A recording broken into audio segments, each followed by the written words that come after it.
How's it guys, Wadini here and I'm back with Lexar. Today we're going to be looking at the NS100, which is the 2.5 inch SATA. Now I'm not going to go into all the information that I gave before, that is going to be repetitive. We're rather just going to jump into the specs of this and then move on to the results. The specifications of the drive, it is a SATA drive at 6 gigabits per second. It has TLC flash. The controller, which I couldn't find too much information on, was a Marvell controller. The endurance was 512 terabytes. The capacity is 1 terabyte. There is no DRAM cache. The sequential reads were up to 550 megabytes per second. The form factor is a 2.5 inch SATA and it comes with a 3-year warranty. Before we go into the results, just one important consideration when it comes to SSDs is saturation, or what I like to call saturation. And what I mean by this is if you have a terabyte drive and you copy a terabyte worth of data onto it, then remove that data and then try to copy it onto it again, generally you will see the results are a little bit slower than they previously were, i.e. saturation.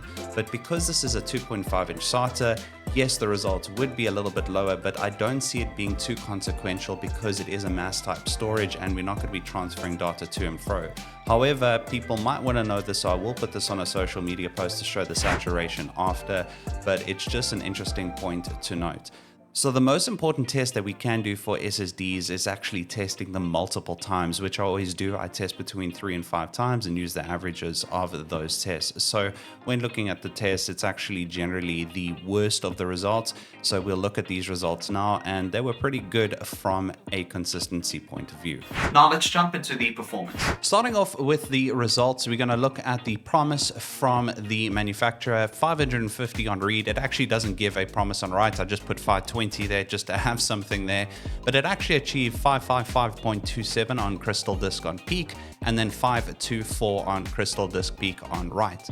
For real world performance, actually pretty up there on 488 for read and 501 on write. For IOPS, or input output operations per second, for peak performance we had 84,000 read and 66,000 on write. For the real world performance we had 8,000 on read and 24,000 on write. On read and write on R&D 4K for Crystal Disk, we had 343 on peak for read, and on write we had 271. For the real world performance on read we had 33, and on write we had 98.